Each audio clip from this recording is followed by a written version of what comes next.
AITA for telling my husband that his affair child is not welcome in our home, and if he wants custody, he will have to move out. My husband and I have been married for 9 years. In 2021, we found out my husband was being sued for child support.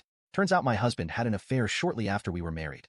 It nearly ended our marriage, but we went to counseling together and I agreed to stay in the marriage with the following provisions.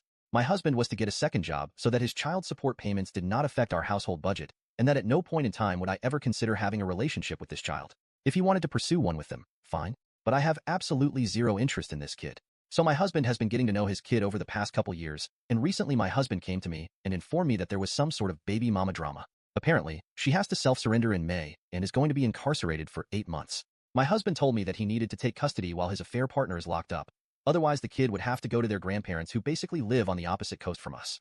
Their kid doesn't want to have to change schools or be so far away from their friends, dad and mom. She will be doing her time fairly local to us. So, after my husband told me that, I got up and left the house. I went to the grocery store on the corner and grabbed a copy of our area's apartment guide, went back home and handed it to him.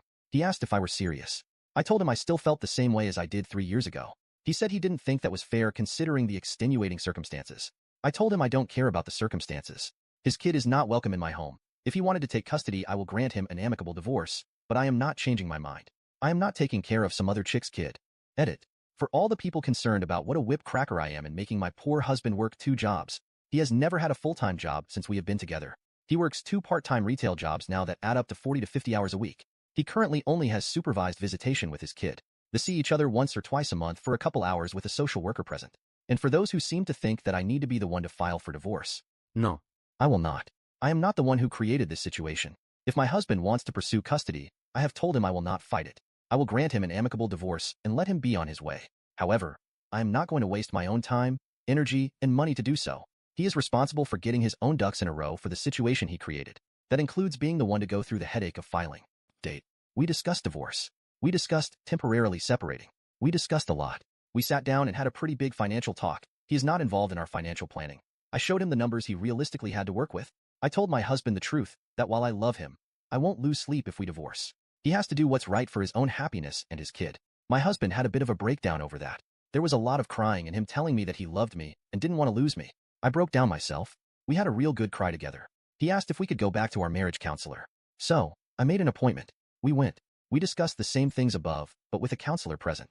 It basically boils down to my husband being very overwhelmed and conflicted about everything. He confessed he didn't really want to be an active parent but feels like he is supposed to. There's some deep stuff in there about his own family and race tied into that.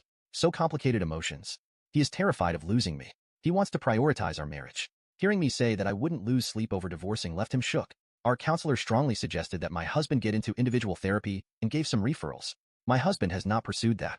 It did become pretty obvious to my husband that he was not in a place mentally or financially where he could take full custody though. So the kid is now in Virginia with maternal grandparents. My husband was actually going to go and visit the kid for their birthday this weekend. I gifted my husband some of my airline miles to buy his plane ticket. I did his laundry last night while he was at work so he'd have clean stuff to pack. However, my husband dropped the ball on his trip. I had plans for this afternoon that I left early for so I wasn't home when he was supposed to get up and leave. He stayed up late playing video games last night and overslept. Ended up missing his flight and couldn't afford last-minute tickets on another. He's in a pissy mood and is playing Elder Scrolls now trying to get his mind off of it. I've got my sister and some friends coming over in a few for a salsa canning party in a bit, so I'm hoping he gets into a good groove with his game because I'm going to have so much margarita.